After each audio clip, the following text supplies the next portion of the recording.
जय श्री राम। बहुत स्वागत है आपका आपके अपने बेहद खास प्रोग्राम मानस ज्योतिष ज्ञान में। मैं हूं आपके साथ आपका अपना आचार्य राज मिश्रा। भगवान शिव ने कुछ बड़े महत्वपूर्ण उपाय बताए हैं उनके लिए जो लोग संतान की कामना करते हैं, पुत्र की कामना करते हैं, जिनके मन में ये इच्छा है कि मेरे घर में एक संतान की प्राप्ति हो। शास्त्र भी कहता है कि जब तक वंश वृद्धि नहीं होती है, वैवाहिक जीवन का जो पूर्णत्व है वो तभी हो पाता है जब घर में एक संतान की प्राप्ति हो।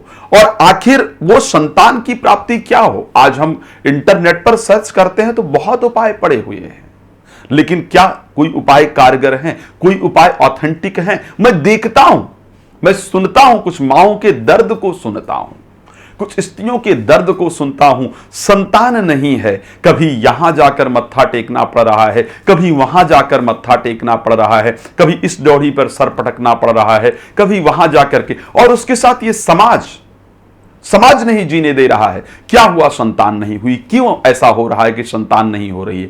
अनेक प्रकार के मेडिकल ट्रीटमेंट लेने के बाद भी, अनेक प्रकार के उपाय करने के बाद भी संतान की प्राप्ति नहीं हो पाती है, और उसके कारण मन के अंदर एक कुंठा सी बनी रहती है। तो ये जो उपाय आज बता रहा हूं ना, ये उपाय साधारण नहीं है, ध्यान रखिएगा। आज जितने भी उपाय मैं बता रहा हूं ये मेरे साधारण उपाय नहीं है, ये वास्तविकता में विंध्येश्वर संहिता और रुद्र संहिता से संबंधित उपाय हैं, जिन उपायों को भगवान ब्रह्मा जी ने स्वयं अपने मुख से महामुनि नारद को बताया है, जिन उपायों को देवाधिदेव महादेव भगवान शिव ने ब्रह्मा को बताया, ब्रह्मा जी ने नारद को बताया, और नारद जी के माध्यम से हम सभी तक पहुंचा है, उन उपायों को बता रहा हूं। सिर्फ इसको श्रद्धा पूर्वक कर लीजिए। भगवान शिव को वैसे भी कहा जाता है कि भाभी हूं मेट शकै त्रिपुरारी, देवाधिदेव महादेव भगवान शिव हमारे भाग्य को बदल सकते हैं। तो ये उपाय आपके भाग्य को परिवर्तित करने वाले होंगे,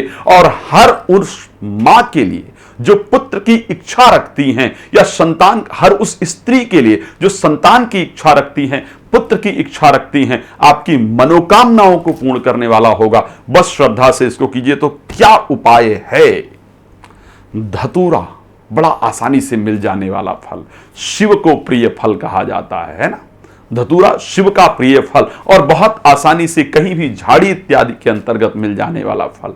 लाल डंठल वाला धतूरा, लाल डंठल का जो धतूरा है उसको लीजिए, और प्रत्येक सोमवार को जाकर के श्रद्धा पूर्वक देवाधिदेव महादेव भगवान शिव को अर्पण कीजिए, और भगवान शिव से ये प्रार्थना कीजिए कि प्रभु, यदि जाने में अनजाने में, इस जन्म में या पूर्व जन्म में किसी भी पाप कर्म के कारण मेरे घर में या मुझे संतान की प्राप्ति नहीं हो पा रही है, तो अपना आशीर्वाद दें, अपनी कृपा प्रदान करें, मेरे घर में संतान की प्राप्ति हो। इस प्रकार की प्रार्थना कीजिए, देवाधिदेव महादेव आपको संतान प्रदान करेंगे। अगर कोई और प्रश्न हो, रात को 9 बजे और दोपहर को 12 बजे मैं लाइव आता हूं, मेरे साथ जुड़ सकते हैं। साथ ही मुझे कॉल करके समय प्राप्त करके भी आप बात कर सकते हैं। आपका बहुत धन्यवाद। हम नए कार्यक्रम को लेकर आएंगे। जय श्री राम।